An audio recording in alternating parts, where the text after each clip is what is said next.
வீசுது. உங்கள் சத்யாவில் குளு குளு ஏசி ஆஃபர். என்ன வரும் அண்ணன் வாங்கிட்டு வந்துட்டியா? அண்ணன் வந்து வெளியிட்டு இருக்காரு இன்னைக்கு. இன்னும் நம்ம வெளியிடுறோமா இம்பர்ஃபெக்ட் ஷோல இன்னைக்கு? இல்ல, அண்ணன் வெளியிட்டதை நம்ம காட்டுறோம், அவ்வளவுதான். ஆமா, தமிழை வாழ வைப்போம், தமிழரை ஆள வைப்போம், எங்கள் திருநாட்டில் எங்கள் நல்ல ஆட்சியேன்னு சொல்லிட்டு அந்த விவசாய சின்னம் போட்ட நாம் தமிழரோட தேர்தல் வாக்குறுதி இன்னைக்கு வந்து வெளியிட்டு இருக்காரு. ஒரு புக்கா வெளியிட்டு இருக்காரு சீமான். எப்பயுமே புக்கை தான் வெளியிட்டு இருக்காங்க. இப்படிதான் இந்த இன்ஜினியரிங் புக் மாதிரி பல்கா வந்து இருக்கும். ஆமா. ஆனா எப்பயுமே பல கட்சிகள்ல பாக்குறப்ப அவங்க சின்னத்தை தாண்டி தலைவர்களுடைய போட்டோ தான் வந்து இடம்பெறும். ஆனா எப்பயுமே நாம் தமிழர் கட்சியை பொறுத்த வரைக்கும் அந்த சின்னம் தான் வந்து பிரதானமா இருக்கும். அப்படி ஓபன் பண்ணோம்னு வச்சுக்கோங்க, அண்ணன் இருப்பாப்புல. புரட்சி என்பது ஒரு தலையில் மாற்றம், மாற்றம் என்பது சொல்லல்ல செயல், மாறுவோம் மாற்றுவோம், இது மாற்றத்திற்கான எளிய மக்களின் புரட்சி அப்படிங்கிற மாதிரி ஒண்ணு காட்டிட்டு படம் காட்டியிருக்காரு. ஆமா. அதுக்கப்புறம் திருவள்ளுவர், கார்ல் மார்க்ஸ், அம்பேத்கர், காமராஜர்னு சொல்லி வரிசையா தலைவர்களை அடுக்கிட்டு அதுலயும் கடைசியா அண்ணன் படத்தை வச்சிருக்காரு. ஆமா, அரசியல் என்பது அனைத்து உயிர்களுக்குமான தேவையும் அதை நிறைவு செய்யும் சேவையும் செந்தமிழன் சீமான். அண்ணன் யோசிச்சுக்கிட்டு இருக்கா அவ்வளவு ஆட்சியை பிடிக்கிறது. ஆமா, யோசிச்சுட்டு இருக்காரு அந்த படத்துல. இது ஒரு 457 பக்கம் வந்து போட்டிருக்காங்க இந்த வாக்குறுதி புத்தகத்தை. ஆமா, இதுல என்னன்னா முதல்ல அரசு முத்திரையில திருவள்ளுவர் இருக்காரு. 2 பக்கமும் வந்து அந்த மாடு இருக்கு, கீழே வந்து புலி இருக்கு. பிறப்புக்கும் எல்லா உயிருக்கும் நாங்க வந்தோம்னா அரசு முத்திரையை வந்து மாத்துவோம். தமிழ் அன்னை வந்து வச்சிருக்காரு. அப்படியே திருப்பணும்னா தமிழ் தாய் வாழ்த்தையும் மாத்துவாங்க போல தெரியுது. அவர் தமிழ் தாய் வாழ்த்து எழுதியிருக்காரு. பாரதிதாசனோடது போட்டிருக்காங்க. ஆமா. அதுக்கப்புறம் முக்கியமா என்னன்னா தமிழ்நாட்டுல 5 தலைநகரை வந்து கொண்டு வருவோம்.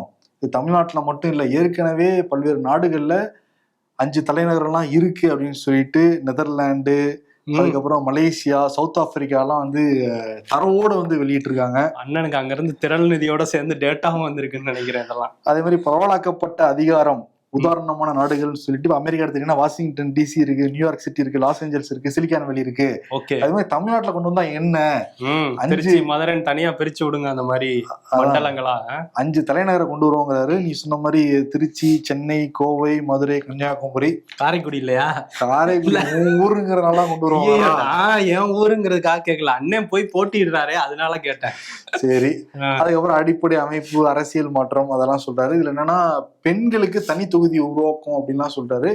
ஏன்னா நாம் தமிழர் கட்சி எப்ப போட்டியிட ஆரம்பிச்சாங்களோ அப்ப இருந்து பெண்களுக்கு சரிசமமா கொடுத்துக்கிட்டு இருக்க ஒரு கட்சி. 117 அதே மாதிரி அந்த 40 தொகுதிகள் நாடாளுமன்ற தேர்தலையும் 20 தான் அண்ணன் பிரிச்சு போட்டுட்டு இருக்காரு. ஆமா, வேட்பாளர்கள்.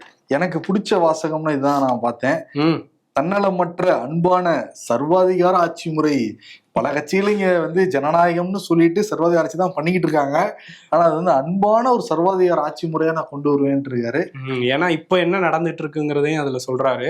இப்ப வந்து தன்னலத்தோட கொடுமையான ஆட்சி நடந்துட்டு இருக்கு. நான் வந்தேன்னா தன்னலம் இருக்காது, அதே நேரத்துல சர்வாதிகாரம் இருக்கும், அன்பாவும் இருக்கும்ன்றாரு. கொஞ்சம் ஒரு மாதிரி கன்ஃபியூஷனா இருந்தாலும் அண்ணன் சொல்றது சரியாதான் இருக்கும். அதே மாதிரி பாலியல் குற்றவாளிகளுக்கு மரண தண்டனை, எல்லாருக்கும் அரசு வேலை அப்படின்னு அள்ளி தெளிச்சிருக்காரு வாக்குறுதிகளை. ஆமா, அதுவும் ஆடு மாடு வளர்த்தல வந்து அரசு பணியா மாத்துவோம் அப்படின்னு இருக்காரு. வேளாண் பொருட்களுக்கு உழவர்களே வந்து விலை நிர்ணயம் பண்ணலாம் அப்படின்னு சொல்லியிருக்காரு. இது மாதிரி உச்சநீதிமன்றம் தமிழ்நாட்டுக்கு கொண்டு வரப்படும் இப்படின்லாம் நிறைய வாக்குறுதிகளை கொடுத்திருக்காரு. 3 சட்டமன்ற தொகுதிகளை ஒரு நாடாளுமன்ற தொகுதியா மாத்துவோம் அப்படின்னு சொல்லியிருக்காரு. அதாவது நாடாளுமன்ற தொகுதியோட எண்ணிக்கையை அதிகரிப்போம், அதுக்கு வலியுறுத்துவோம்லாம் போட்டிருக்காரு. இதெல்லாம் நாம் தமிழர் ஆட்சி வந்தா பண்ணுவோம் அப்படின்னு சொல்லியிருக்காரு அண்ணன். ஓகே, நம்பிக்கை அடிப்படையில தான் ஒரு புக்கு வந்து கொடுக்குறாங்க. ஆமா. ஆனா என்னன்னா எல்லா புக்குமே இப்ப வரப்போகுது, தேர்தல் அறிக்கையெல்லாம் வரப்போகுது. ஆனா இவங்களை பொறுத்த வரைக்கும் நல்ல குவாலிட்டியான பேப்பர்ல, நல்ல ஃபாண்ட்ல, படங்களோட நல்ல லே அவுட்ல வந்து கொடுப்பாங்க. ஆமா, பார்க்கவே இன்ட்ரெஸ்டிங்கா இருக்கும். வெயிட்டும் நல்ல ஒரு 4 கிலோ இருக்கும்னு நினைக்கிறேன். இது வந்து நம்ம நிருபர் ராம்சங்கர் வந்து அங்க போயிருந்தாரு இந்த ஃபங்க்ஷனுக்கு. இது ஃபங்க்ஷன் மாதிரி தான் நடத்துறாங்க. அண்ணன் வந்து எளிய மக்களுக்காக, ஒடுக்கப்பட்ட மக்களுக்காக எங்க இருந்து இதெல்லாம் வெளியிட்டு இருக்காரு அப்படின்னா ராயல் லீ மெரிடியன் 5 நட்சத்திர விடுதியில இருந்து தான் வந்து வெளியிட்டு இருக்காரு. அங்க போயிருந்தாரு. அங்க போன எல்லா நிருபர்களுக்கும் கொடுக்கப்பட்ட புக்ல ஒண்ணு நமக்கு வந்து இங்க வந்திருக்குது. நிச்சயமா புரட்சி எப்போதும் வெல்லும், நமது வெற்றி அதை சொல்லும். அண்ணன் ரைமிங்க்கு அண்ணன் அடிச்சுக்க இப்போதைக்கு ஆள் இல்ல. இலக்கு ஒன்றுதான், இனத்தின் விடுதலை, இனம் ஒன்றாவும் இலக்கை வென்றாவும் சொல்லிட்டு புத்தகத்தை முடிச்சிருக்காரு. கிட்டத்தட்ட சில இதெல்லாம் பின்னாடி அந்த எல்இடியில வந்து போட்டு நல்ல ஒரு இந்த ரியல் எஸ்டேட் விளம்பரம் மாதிரி இல்லை, ஓரளவு நல்லாவே பண்ணியிருந்தாங்க இன்னைக்கு அந்த ஏற்பாடெல்லாம். சில வாக்குறுதிகள் எந்த கட்சியும் சொல்ல முடியாத சில வாக்குறுதிகள், முக்கியமான வாக்குறுதிகளும் இந்த புத்தகங்கள்ல வந்து இடம்பெற்றிருக்கு இந்த புத்தகத்துல. நிச்சயமா. இப்ப என்னன்னா 4 முனை போட்டி இருக்கு. இப்ப திமுக, அதிமுக, தாவேக்கெல்லாம் இனிமேல் தான் சொல்ல போறாங்க. பட் 234 வேட்பாளர்களை முதல்ல அறிவிச்சதும் சீமான் தான். இப்ப தேர்தல் வாக்குறுதியை முதல்ல அறிவிச்சிருக்கிறதும் சீமான் தான். அதே மாதிரி திரள் நிதி கேட்டு நேற்று வீடியோவும் போட்டிருந்தாரு, அதை சொல்ல மறந்துட்டோமே. அதனால திரள் நிதி கேட்டிருக்காரு. இன்னைக்கு 5 ஸ்டார் ஹோட்டல்ல இதுவும் வெளியிட்டுட்டாரு.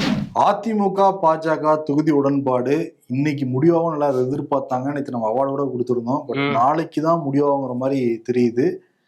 தமிழ்நாட்டில் அதிமுக பேச்சுவார்த்தை நடத்திக்கிட்டு இருந்தது பியூஷ் கோயல் தான். வர்த்தகத்துறை அமைச்சர் வர்த்தகமா நம்பர்ஸ்ல விளையாடி எடப்பாடி பழனிசாமிய கண்ட்ரோல் கொண்டு வருவாருன்னு எதிர்பார்த்தாங்க. எப்படி அந்த கேஸ் தட்டுப்பாடுலாம் இல்லாம கண்ட்ரோல்குள்ள கொண்டு வந்தாரு அந்த மாதிரியா? பட் எப்படி அதை கட்டுப்படுத்த முடியல, இதையும் கட்டுப்படுத்த முடியல, இவரையும் கட்டுப்படுத்த முடியல. ஓகே. எடப்பாடி பழனிசாமி ரொம்ப கரார் காட்டிக்கிட்டே இருந்தாராம் பியூஷ் கோயல் கிட்ட. பியூஷ் கோயல் அமித்ஷா கிட்டே சொல்லிட்டாராம், என்னால அவரை வந்து ஹேண்டில் பண்ண முடியல, நீங்களே டேரக்டா பார்த்தவங்கனால அமித்ஷாவும் ஓகே நானே பாத்துக்கிறேன். எடப்பாடி பழனிசாமி 1 to 1 நானே எங்க முதலாளிகிட்ட பேசிக்கிறேன் சார், எங்க முதலாளிகிட்ட பேசிக்கிறேன்னு சொல்லிட்டு டெல்லிக்கு போயிருக்காரா? டெல்லிக்கு இன்னைக்கு காலையில கிளம்பி வந்து போயிருக்காரு. பாஜக இது வரைக்கும் 40-35 தான் கேட்டுக்கிட்டு இருந்தாங்க. கடைசியில 35 பேசப்பட்டதா தகவல் வந்திருக்கு. 35 எல்லாம் கொடுக்கவே முடியாதுன்னு எடப்பாடி ரொம்ப கராரா சொல்லியிருக்காராம். காங்கிரஸ் 28, நீங்க வேணா 28 அந்த மாதிரி வேணா டீல் முடிச்சுக்கலாமே தவிர 30 கூட கொடுக்க மாட்டேன்னு சொல்லியிருக்காரு அவரு. கடைசியில் 29 ஃபைனல் ஆகும் போல தெரியுது.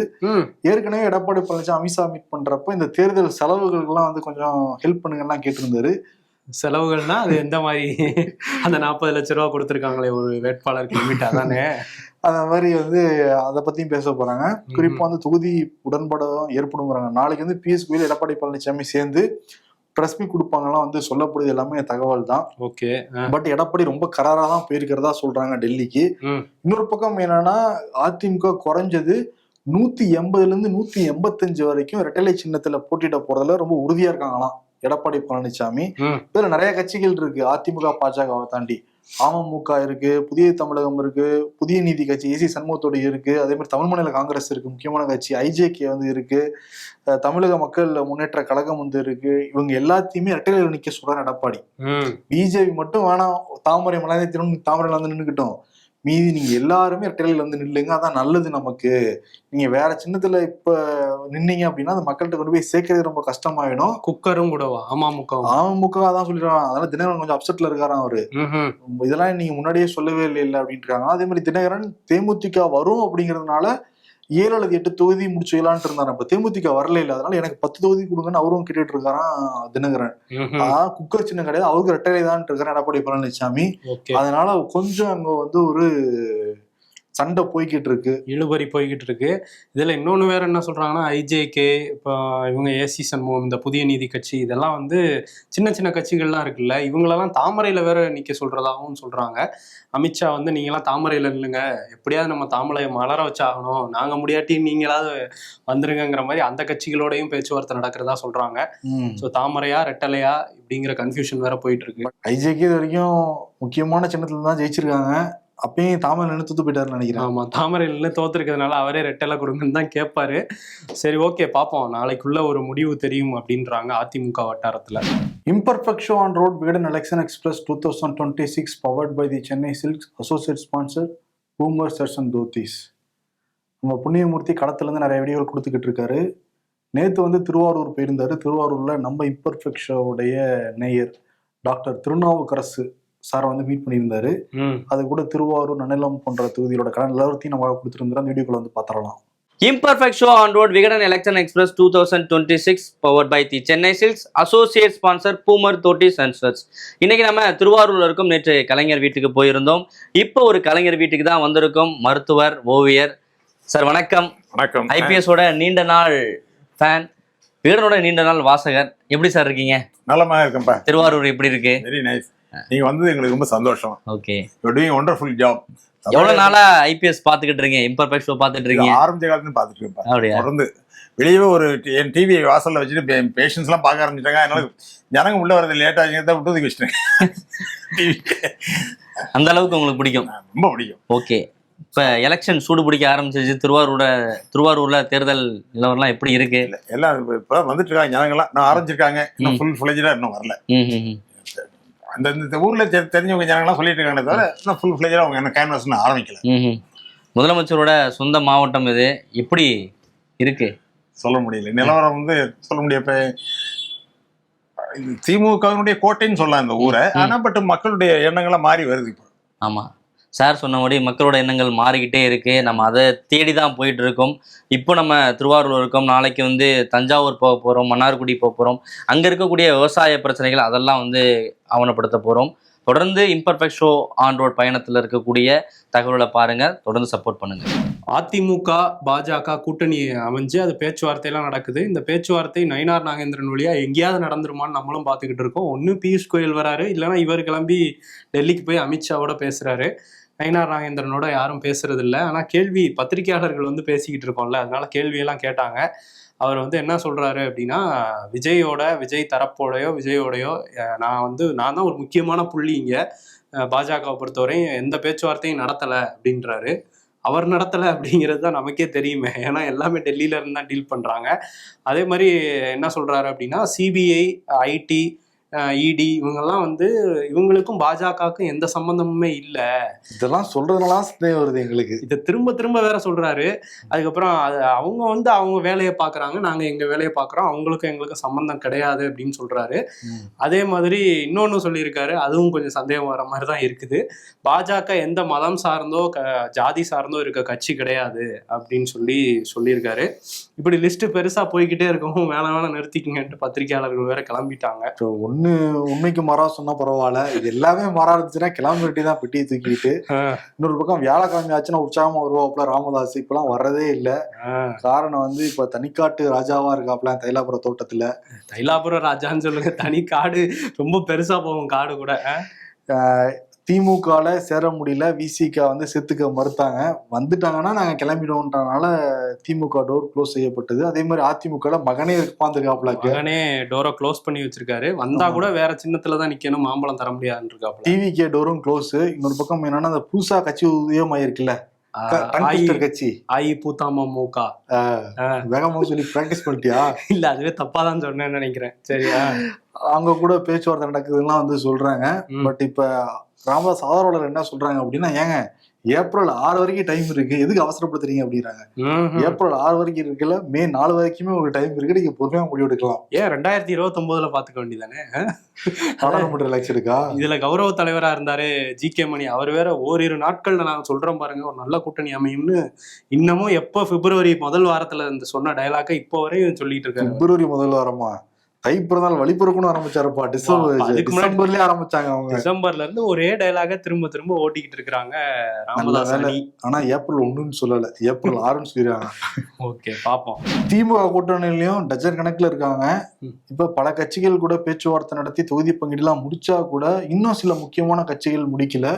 அது காரணம் தேமுதிகன்னு வந்து சொல்லப்படுது. முக்கியமான கட்சி சிபிஎம், அவர் 6க்கு குறையாம 7ஆவது கொடுக்கணும்னு நின்றுகிட்டு இருக்காரு சண்முகம், சிபிஎம் சண்முகம். இன்னொரு பக்கம் விசிகா, அவங்க வரவே இல்லையா பேச்சுவார்த்தைக்கு. என்னன்னா நேத்து எப்படியாவது சீல் பண்ணிடலாம், அமாவாசையோட சேர்த்து எல்லாத்தையும் முடிச்சிடணும் அப்படின்னு தான் பிளான் பண்ணாங்க. பக்கத்தறிவு கட்சியா? ஆமா, நேத்து என்ன நடந்திருக்கு அப்படின்னா, சிபிஎம் வந்து பேச்சுவார்த்தைக்கு வந்தாங்க, உள்ள போயிட்டு வந்தாங்க, வெளியே வந்து அதே மாதிரி உடன்பாடு ஏற்படலை அப்படிங்கிறத சண்முகம் வந்து சொல்லிட்டாரு. ஏன்னா அவங்க என்ன நினைச்சிட்டு இருந்தாங்கன்னா, சிபிஐ 5 வாங்கிட்டாங்கன்னா இவங்களும் 5 தான், அதுக்கு மேல கொடுக்க கூடாதுங்கிறது திமுகவோட இதுவா இருக்குது. ஆனா இவர் வந்து விடாப்படியா நம்ம சிபிஎம் வந்து வாங்கியே ஆகணும், அது எப்படி புதுசா வந்த ஒரு கட்சிக்காக நாங்க அட்ஜஸ்ட் பண்ணிக்கணுமாங்கிறது தான் சிபிஎம்ல உள்ள நிர்வாகிகளோட எண்ணமா இருக்குது. ஸோ அவங்க ஒரு மாதிரி சண்டை போட்டுட்டு தான் வந்திருக்காங்க, விடமாட்டோம் அப்படிங்கிறதுல தான் உறுதியா இருக்காங்க. விசிகா வந்து நேற்று பேச்சுவார்த்தைக்கு வரதா இருந்தது, திரும்பவே வந்து முதல்வரை சந்திக்கிறதா இருந்தது. பட் என்னன்னா கடைசி நேரத்துல வர முடியாதனால அந்த அப்பாயின்மெண்ட்டை இவங்க கேன்சல் பண்ணியிருக்காங்க. விசிகா முதல்வரை சந்திக்க முடியாதுங்கிற மாதிரி அது சில காரணங்களால அப்படின்னு சொல்றாங்க. அதுக்கப்புறம் இன்னைக்கு அந்த சந்திப்பு நடந்திருக்கு. அந்த சந்திப்புலையும் தொகுதி உடன்பாடு ஏற்பட்டு, ஏற்கனவே வந்து 7 தொகுதி ஒதுக்கலாம்ங்கிற முடிவு வந்தாலும் இந்த தொகுதி அந்த தொகுதிங்கிறதுல இன்னும் பிரச்சனை இருக்கதா சொல்றாங்க. அதே மாதிரி 7, 8ங்கிறதுலயும் கொஞ்சம் கன்ஃபியூஷன் போயிட்டு இருக்கதாவும் தெரியுது. ஓகே, இதுக்கெல்லாம் காரணம் தேமுதிக தான் சொன்னோம்ல, அது என்ன ரீசன் அப்படின்னா, இவங்க தான் புதுசா ஜாயின் பண்ணாங்க, இவங்களதான் நாங்க ஏன் குறைச்சிக்கணும்னு சொல்லிட்டு ஏற்கனவே இருக்கிறவங்க கேட்கறது நியாயமா தான் படுது. ஏன்னா அவங்க எவ்வளவு வருஷமா இந்த கூட்டணிக்காக உழைச்சிருக்காங்க, சிபிஎம், விசிகா, சிபிஐலாம். ஆனா இப்போ வந்து தேமுதிகக்கு நீங்க இவ்வளவு கொடுப்பீங்களாங்க. இப்ப என்ன சொல்றாங்கன்னா, தேமுதிக தலைவர் பொதுச் செயலாளர் பிரேமலதா விஜயகாந்த் எங்களுக்கு வந்து கூட்டி கொடுக்குறோம் குறைச்சு கொடுக்குறோம்லாம் சொல்லவே இல்லை, நான் கேட்கறத கொடுக்க போறாங்க அவங்கிற மாதிரி சொன்னாங்க. நீங்க கேட்கறத உடனே கொடுத்துருவாங்களா? 10 தொகுதி வரைக்கும் கேட்டுருக்காங்களாம். இது அவங்க சொன்ன ஒரு ஸ்டேட்மெண்ட் தான். ஆனா 2021 தேமுதிக வாங்கின வாக்குகள்னு பாக்குறப்ப 60 தொகுதியில நின்னாங்க. மொத்தம் வாங்கின வாக்குகளே 2,157%. பாக்குறப்ப 0.4%. இவங்க சிபிஎம் விசிகால என்ன சொல்றாங்கன்னா அவங்களுக்கு வந்து கள செயல்பாடும் இல்ல, அங்க வேலை பார்க்கறதுக்கு ஆள் இல்ல, ஆனா புதுசா அவங்கள கூட்டிட்டு வந்துட்டு அவங்களுக்கு வந்து ராஜ்யசபா சீட்டு அப்புறம் 8-10 தொகுதியோட அதிகமா கொடுத்தா அப்படின்னா இப்ப நாங்க நிக்கிற தொகுதியிலேயே பல பேர் வந்து சுணக்கம் காட்டுவாங்க வேலை பார்க்கறதுல. தேமுதிக நிக்கிற தொகுதியில எங்க ஆட்கள் வேலை செய்யல சுணக்கம் காட்டுவாங்க. முதல்ல தேமுதிக நீங்க சீல் பண்ணுங்க, அப்புறம் நாங்க சீல் பண்ணிக்கிறோம் முடிவு இருக்காங்களா அவங்க. ஏன்னா அவங்களுக்கு வாக்கு வங்கியும் கம்மி, வேலை செய்யறதுக்கு ஆளும் இல்ல. அந்த இடத்துல நாங்க சேர்ந்து வேலை செய்யணுமா புதுசா வந்தவங்களுக்கு? ஆமா, இதுல இன்னொன்னு என்னன்னா எல்லா கட்சியும் வந்துட்டு போயிட்டாங்க, பேச்சுவார்த்தை நடத்தப்பட்டு. தேமுதிகல இருந்து பெருசா அந்த மாதிரி வரப்போக இல்ல. என்ன ரீசன் சொல்றாங்கன்னா ஃபர்ஸ்டே அந்த ஒரு ராஜ்யசபா சீட்டோட இத்தனை சீட்டுங்கிறத அப்பவே சொல்லிட்டாங்க வாய் வழியா அப்படிங்கறத சொல்றாங்க. அந்த தொகுதியை கொடுத்துருவாங்கிற நம்பிக்கையில தான் பிரேமலதா வந்து பேசிட்டு இருக்காங்க. வாய் வழியா சொன்னாலே தேமுதிக அது பிரச்சனை ஆச்சு இல்ல, முதல்வர் ஸ்டாலின் சொன்னா செய்வாருன்னு அவங்க நம்புறாங்க போல. ராஜ்யசபா சீட் கொடுத்துறாங்க நம்புறாங்க.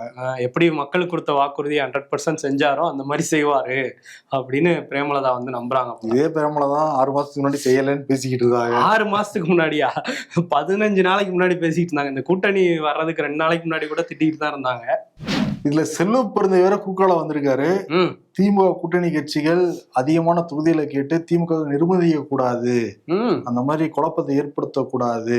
உடன்பிறப்புகளே அமைதியா இருந்தாலும் இவர் விட மாட்டார்ல. இவர் என்ன சொல்றாருன்னா காங்கிரஸ் வந்து தேசிய அளவுல ஒரு பேர் இயக்கம், அதுல நாங்க கேட்கலாம், எங்களுக்கு தருவாங்க, நீங்களும் கேட்கறீங்க, பட்டு கேட்கறவங்களோட உரிமை முதல்வர் கொடுப்பாரு, அது அவருடைய கடமை, எதிர்பார்க்கலாம்ங்கிற மாதிரி கேட்காதேங்கிறாரு. ஆனா நீங்க கீழே கொடுப்பாங்கிற மாதிரி டபுள் ஸ்டாண்ட்ல இருக்காப்புல செல்வ பிறந்தகை. என்ன நான் சொல்றது அப்படிங்கறது தெரியாம அவர் வந்து வாதாடிக்கிட்டு இருக்காரு. எங்க பஞ்சாயத்து முடிஞ்சிருச்சு, 28 தொகுதி பஞ்சாயத்து இனிமேதான் ஆரம்பிக்க போகுது. 28 கோஷ்டியில எந்த கோஷ்டிக்கு சீட்டு கிடைக்குதுன்னு இருக்குல்ல. 28 கோஷ்டி இல்ல, அதுக்கும் அதிகமா இருக்கிறதுனால 28 சீட்டுக்குள்ள எப்படி வேட்பாளர் போட போறாங்கிறது தெரியல. செல்வ பிறந்தையும் அதுதான் சொல்றாரு, எதிர்பார்க்காத வகையில இருக்கும் எங்களோட வேட்பாளர் அறிவிப்புன்னு. எந்த அளவுக்கு சத்தியமூர்த்தி பவன்ல சட்ட கிளிய போகுது, மண்டை உடைய போகுதுலாம் பார்க்கணும் நம்ம. அதே மாதிரி உதயசூரியன் சின்னத்துல நிக்கணும் அப்படின்னு சொல்லி மானிமா கிட்ட தொடர்ச்சியா சொல்லிட்டு இருக்கிறாங்க. பட் மானிமா வந்து அந்த கொடுக்குற 1-2 தொகுதியில டார்ச் லைட்டை எப்படியாவது நிறுத்திடணும் அப்படிங்கிறதுலதான் வந்து பேச்சுவார்த்தை நடத்திக்கிட்டு இருக்கிறாங்க. டார்ச் லைட்ல நிக்கிறோமே அப்படின்னோன்னா இல்ல உதயசூரியன் இன்னும் வெளிச்சமா இருக்கும் நம்புங்கன்னு சொல்றாங்களாம். இல்ல ஏற்கனவே நாங்க இங்க வந்ததே அடகு வச்சிட்டோம்னு சொல்றாங்க. இப்ப உதயசூரியன்ல வேற இல்லையா இல்ல சொல்றாங்க, அவங்கள பொறுத்தவரையும் அது சொல்றாங்க தானே. அதனால உதயசூரியன்ல வேற நின்னா இன்னும் கிண்டல் பண்ணுவாங்கன்னு நினைக்கிறாங்க போல. ஆமா, டார்ச் லைட் வச்சு நாங்க டிவி எல்லாம் உடைச்சிருக்கோம், அப்புறம் அதுக்கு என்ன மரியாதை, டார்ச்சால குடுகாரி கேக்குறாங்க. ஆமா, அதான் கேட்டுட்டு இருக்காங்க. இதுல ஓபிஎஸ் வேற நேர்காணல் தான் பண்ணியிருக்காராம. ஆமா, முன்னாள் முதல்வரை இன்னாள் முதல்வர் நேர்காணல் பண்ணியிருக்காரு. அவரும் வந்து கூச்சமெல்லாம் முதல்வரோட உட்காந்துக்கிட்டு என்னடா கேள்வி கேளுங்க நான் பதில் சொல்றேன் அப்படின்னு. என்ன கேள்வி கேட்பாங்க? 2 கேள்விதான். நீங்க எந்த ஆளுங்க, எவ்வளவு செலவு செய்வீங்க, இதுதான் எல்லா கட்சியும் கேக்குறாங்க. கேஸ் உங்களுக்கு செலவு காசு பத்தலைன்னா அதை எப்படி சமாளிப்பீங்க, எங்கிட்டதான் எதிர்பார்ப்பீங்களா, இவ்வளவுதான். ஓபிஎஸ்க்கு என்ன பத்தாம இருக்க போகுது, நான் பாத்துக்கிறேன் அப்படின்னு. அதனாலதானே சேஃப்டியா தானே வந்திருக்காரு இங்க, ஒரு சப்போர்ட் நமக்கு தேவை அப்படின்னு. நேற்று வந்து நீ சொன்ன மாதிரி தேனி, விருதுநகர், அதுக்கப்புறம் சிவகங்கை உள்ளிட்ட பல மாநிலங்களுக்கும் ஒரேடியா உட்கார வச்சு நேர்காணல் வந்து முடிச்சிருக்குது. நேர்காணலா அல்லது குரூப் டிஸ்கஷன்? நேர்காணல், அவ்வளவுதான். ரைட்ல நேருக்கு நேர் பாப்பாரு ஸ்டாலின், அதுக்கப்புறம் ஓகேன்றவாரு. இதுல என்னன்னா இப்ப போய் ஓட்டு கேட்க போறாரு. யாரு? ஓபிஎஸ் வந்து பெரிய குளத்துல போய் ஓட்டு கேட்க போறாரு. எல்லாரும் ஐயா திரும்ப வந்துட்டார், ரெட்டலைக்கு ஓட்டு போடுங்கன்னு போட்டு விட போறாங்க. என்ன நடக்க போகுதுன்னு தெரியல. பாறேன், காலங்காலமா இது வரைக்கும் ரெட்டலையை கேட்டுக்கிட்டு இருந்தவரு உதயசூரியன் திட்டி தான் கேட்டிருப்பாரு. இந்த முறை வித்தியாசம் உதயசூரியன் கேட்டு ரெட்டலையை திட்டணும். ஆமா, அதுவும் பாருங்க, பலாப்பழத்துக்கு ராமநாதபுரத்துக்கு போயிட்டு இப்படி திரும்ப வந்து இங்க உதயசூரியனோட நிக்க போறாரு. ஒரு மாதிரி வித்தியாசமா தான் இருக்க போகுது. இன்னொரு பக்கம் தாவேக்கா, அங்கேயும் வந்து அவரு இஃப்தார் நோம்புல எல்லாம் கலந்துகிட்டு இருக்கிறாரு. மகாபலிபுரத்துல ஒரு நட்சத்திர விடுதியில இஃப்தார் நோம்பு விழால கலந்துகிட்டாரு விஜய் நேற்று ஈவினிங்க. கலந்துகிட்டு வந்து அந்த தொழுவையெல்லாம் முடிச்சதுக்கு பிறகு, கஞ்சி எல்லாம் குடிச்சதுக்கு பிறகு பேசியிருக்காரு. நம்ம அந்த டீம் இந்த டீம்லாம் பேசுறாங்க, நம்ம எப்போதும் மக்கள் டீமு, மதச்சார்பற்ற கொள்கையில எப்பயும் அந்த உறுதியா இருக்கும், நம்ம கொள்கை இன்னைக்கும் வந்து உறுதியானதுதான். அதனால இந்த வதந்திகள் இதுக்கெல்லாம் நீங்க வந்து யாரும் வந்து கலங்காதீங்க, பயப்படாதீங்க. கடவுள் அருளால, இறைவன் அருளால நம்ம வெல்வோம் அப்படின்னு முடிச்சிட்டாரு. நல்ல வேலை கான்ஃபிடண்டா இருங்கன்னு சொல்லிடுவோம். வெற்றி நிச்சயம் அப்படின்னு சொல்லாம முடிச்சுக்கிட்டாரு. ஆமா. சில நாட்களுக்கு முன்னாடி நம்ம ஒரு செய்தியை பதிவு பண்ணியிருந்தோம். என்னன்னா, மே 17 இயக்கம் சார்பில் இங்கே நுங்கம்பாக்கம் உள்ளிட்ட சில ரயில்வே ஸ்டேஷன்ல அந்த இந்தி திணிப்புக்கு எதிராக கருப்பு மை பூசுற போராட்டம் நடந்தது அப்படின்னு. அந்த போராட்டம் நடந்த சமயத்தில் மே 17 இயக்கத்தை சேர்ந்த சிவா திலீபன் அப்படிங்கிற தோழர் வந்து குதிச்சு ரயில் முன்னாடி குதிச்சு எதிர்ப்பை பதிவு பண்ணுறேன் அப்படிங்கிற ஒரு முடிவை எடுத்திருந்தாரு. அவர் கடந்த சில நாட்களாக சிகிச்சையில் இருந்தார். பட்டு இப்போ வந்து அவர் பரிதாபமாக உயிர் பிரிஞ்சிருக்கு, அவரோட உயிர். இப்போ முதலமைச்சர் மு க ஸ்டாலின் வந்து என்ன சொல்கிறாரு அப்படின்னா, இந்தி திணிப்பு அப்படிங்கிறத நம்ம மன உறுதியாலையும் மதிநுட்பத்தாலையும் தமிழ் பற்றாலையும் வந்து வீழ்த்துவோம். இதுக்கப்புறம் ஒரு உயிர் கூட வந்து இந்தி திணிப்புக்கு எதிராக போகக்கூடாது அப்படின்னு சொல்லியிருக்காரு. ஏன்னா நமக்கு அதுக்கு போராட்ட வழிகள் பல வழிகள் இருக்கும்போது உயிரை வந்து தியாகம் பண்ண வேணாம் அப்படின்னு அவர் கேட்டுக்கிட்டு இருக்காரு. பலரும் அவருக்கு வந்து அஞ்சலியும் செலுத்திட்டு இருக்காங்க. தமிழ்நாட்டில் தேர்தல் தேதி ஏப்ரல் 23. ஆனா பாண்டிச்சேரியில 9ஆம் தேதி நடக்க போகுது. வேட்புமனு கூட ஆரம்பிச்சுட்டாங்க. இன்னும் வந்து எந்த கட்சியும் கரெக்டா முடியல போல தெரியுது. ஆமா, கூட்டணி வந்து ஒரு மாதிரி குழப்பமா தான் போயிட்டு இருக்கு. ஏற்கனவே ரங்கசாமி வந்து லாஜாக்கா அப்படின்ட்டு அந்த லட்சிய ஜனநாயக கட்சி, இந்த ஜோஸ் மார்டினோட கட்சி ஒன்று தொடங்கியிருக்காங்களா, அதை சேர்த்துக்க கூடாது என்டிஏ கூட்டணிக்குள்ளன்னு ரங்கசாமி சொல்லிட்டு இருந்தாரு. பட் வந்து அவங்க ஒத்துக்கலை. பிஜேபி வந்து எங்கள் தாமரை சின்னத்தில் நிறுத்திக்கிறோம், அவங்க அந்த கட்சின்னு நாங்கள் சொல்ல மாட்டோம், சும்மா வேணால் 2 ஆட்களை கொண்டு வந்து நிறுத்திக்கிறோம், வேணும்ல நமக்கும் அப்படின்னு சொல்லிட்டு தான் மார்டினோட பையனான ஜோஸ் மார்டினை வந்து சேர்த்துக்கிட்டாங்க. அதுக்கு ரங்கசாமி கடைசி வரையும் ஒத்துக்கலன்னு ஒன்று மன்சுக் மாண்வியா அவர் வந்து கிளம்பி போனார். இப்போ இங்கேருந்து சில பாஜக தலைவர்கள் ராமலிங்கம், நமச்சிவாயம்லாம் டெல்லிக்கு போனாங்க. அங்கே ஒரு மீட்டிங்லாம் நடந்து முடிச்சுட்டு இன்னைக்கு வந்திருக்காங்க. பட் ரங்கசாமி என்ன சொல்கிறாருன்னா, நான் வந்து என்னோட கோரிக்கை எல்லாமே, எங்கள் கட்சி சார்பான கோரிக்கை எல்லாமே பிஜேபிகிட்ட சொல்லிட்டேன், அவங்க தான் இனிமேல் முடிவு எடுக்கணும் அப்படின்னு சொல்லியிருக்காரு. கிட்டத்தட்ட அவங்க முடிவு எடுக்கலைன்னா தனியாக வந்துருவார் போல தான் தெரியுது. தாவேக்காவோட போகலாமாங்கிற ரேஞ்சில் கூட அவர் யோசிச்சுக்கிட்டு இருக்காரு. சீக்கிரம் சட்டப்படும் யோசிச்சு முடிங்க. ஆமாம், அதில் வந்து இன்னொரு பக்கம் என்னன்னா, அவர் மட்டும் இல்லை, காங்கிரஸும் நாங்கள் தாவேக்காவோட போகலாமான்னு பேசிக்கிட்டு இருக்காங்க. அங்கே பாண்டிச்சேரி காங்கிரஸ் இப்படி ஆரம்பிச்சாதான் நமக்கு திமுகவோட டீலிங் முடியும்னு நினைக்கிறாங்க போல. அங்கேயும் என்னன்னா, அங்கே 30 தொகுதியில் 15 தான் சரியா இருக்கும்னு ஜெகத் ரட்சகன் திமுகவோட பொறுப்பாளர் வந்து கிரீஷ் சோடங்கர் கிட்ட சொல்லியிருக்காரு.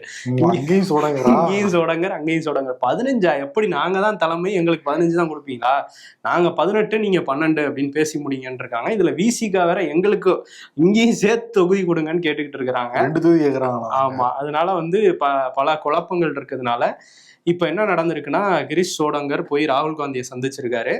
அங்கே உள்ள நிர்வாகிகள் தமிழ்நாட்டில் என்ன சொன்னாரோ அதே தான், அங்கே உள்ள புதுச்சேரி நிர்வாகிகள் எல்லாரும் விஜயோட போகலான்னு நினைக்கிறாங்க. அவங்க நினைக்கிறாங்களா, நீங்கள் நினைக்கிறீங்களான்னு ராகுல் கேட்டாரா என்னங்கிறது நமக்கு தெரில. பட் சொல்லியிருக்காரு. திமுகவும் காங்கிரஸும் இன்னைக்கு என்ன பண்ணியிருக்காங்கன்னா, ஆளாளுக்கு எல்லா தொகுதியிலையும் வேட்புமனு தாக்கல் பண்ண ஆரம்பிச்சிட்டாங்க. இது முதல்வர் ஸ்டாலின் சொல்லி தான் இது செய்கிறாங்க அங்கே திமுக காரங்கன்னு சொல்கிறாங்க. அதே மாதிரி காங்கிரஸும் நீங்கள் பண்ணால் நாங்களும் பண்ணுவோம்னு சொல்லிட்டு 30 தொகுதிக்கும் இப்போ வேட்புமனு தாக்கல் பண்ணிடுவாங்கன்னு நினைக்கிறேன். தனியாக தான் போட்டிடுவாங்க போல. இல்லை அதுக்கப்புறம் அறிவிச்ச உடனே யார் பேர்லாம் இல்லையோ அவங்கள வாபஸ் வாங்கிடுவாங்கன்னு நினைக்கிறேன். இது பண்ணுவாங்க, வாபஸ் வாங்குற தேதி டைம் இல்லை. அதனால வேட்புமனு தாக்கல் பண்ணி ஒரு ஃபைட் போயிட்டு இருக்கு திமுக காங்கிரஸ்க்கு.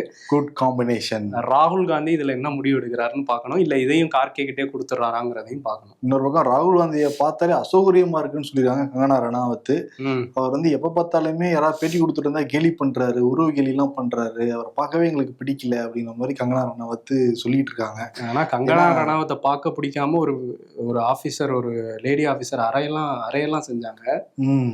ராகுல் காந்தி இந்த நாடாளுமன்ற படியில வந்து டீ காஃபி எல்லாம் குடிச்சாரு. இதெல்லாம் மாண்பே கிடையாது தெரியுமா, இப்படிலாமா பண்ணுவாங்கிறாங்க கங்கனா ரணாவத். கங்கனா ரணாவத்துக்கு இருக்கிற அரசியல் நாலேஜுக்கு எங்கேயோ போலாம், ஒண்ணு கூட சரியாது, தப்பா தான் பேசுறாங்க எல்லா இன்டர்வியூலயும்.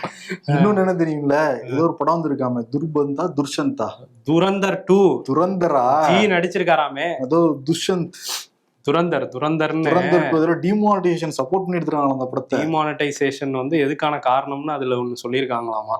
ஓகே, மோடினால திருப்பி 8 மணி வந்து சொல்ல முடியல, மேபி அக்ஷய் குமார்ட்ட சொல்லி படம் எடுத்துருக்காங்கன்னு நினைக்கிறேன். அக்ஷய் குமார் இல்ல, இது வேற ஆளா, சினிமால கொஞ்சம் வீக்கா இருக்க அவரு. ஏன்னா மோடினால அக்ஷய் குமார் தான் ஞாபகம் ஆகல, புள்ளின கால கிளம்பி வந்துருவாங்க. ரன்வீர் சிங் நடிச்சிருக்காருன்னு நினைக்கிறேன். துரந்தர் 1 ஒரு ப்ரொபகேண்டா படம் தான், அது வந்து பெரிய ஹிட் ஆனோன்னா துரந்தர் 2 எடுத்திருக்காங்க. இதுல பிரதமர் மோடி பதவி ஏற்கிறது, அதே மாதிரி இந்த டிமானிட்டைசேஷன் அறிவிக்கிறதுன்னு ஒரு கேமியோ பண்ணியிருக்காங்க. பிஜேபி ஆதரவாளர்கள்லாம் அந்த ப்ரிவ்யூ ஷோ போட்டிருக்காங்க, விசில் அடிச்சு தலைவா அப்படின்னு போட்டிருக்காங்க.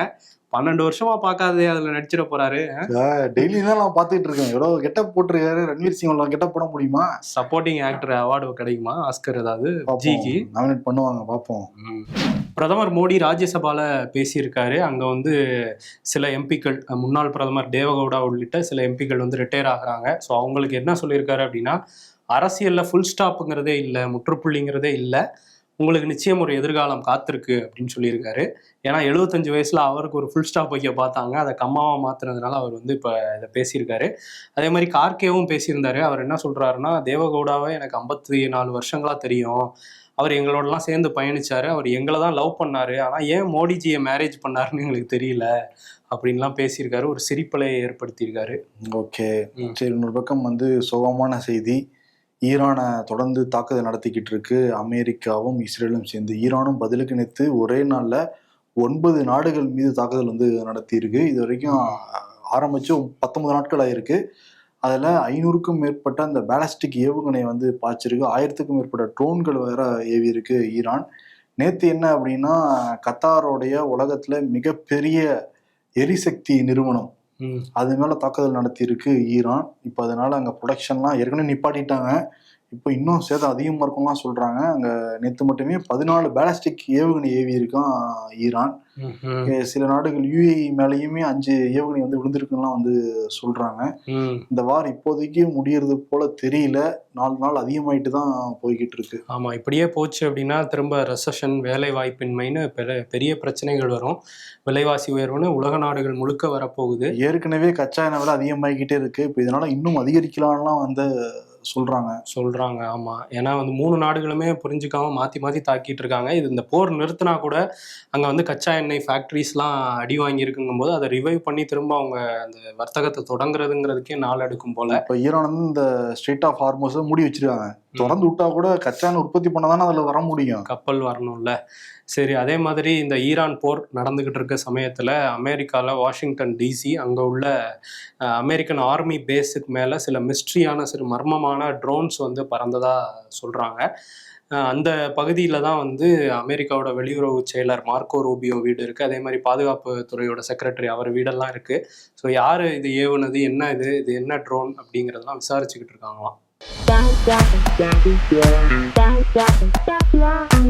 அண்ணா CM ஆனதும் ஆண்களுக்கு தனி தமிழ்நாடு, பெண்களுக்கு தனி தமிழ்நாடுன்னு சொல்லி பிரிக்க சொல்லணும் அப்படின்னு லவ் ஃபெயிலியரான தாவேகா தொண்டர் சொல்றாராம். இப்பெல்லாம் வீட்டுக்கு தெரியாம வெளியே போக கூட பயமா இருக்கு.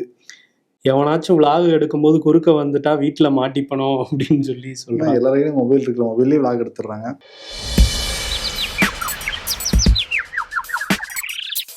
நிம்மதியும் பைக் சாவி போலதான், அதிகம் தேட வேண்டியுள்ளது. எப்படியாவது பணத்தை சம்பாதித்து விடணும்னு புத்தி வந்த உனக்கு சம்பாதிச்ச பணத்தை எப்படி சேமிச்சு வைக்கணும்னு அறிவு வரலையடா அப்படின்னாங்க. அதுதான் IPS ஃபினான்ஸ் பார்த்தீங்கன்னா நிறைய டேட்டா சொல்றாரு நம்ம நாகப்பன் சார். இப்போதைக்கு நம்ம வெங்கட்டும் நாகப்பன் சாரும் பேசிக்கிட்டு இருக்காங்க.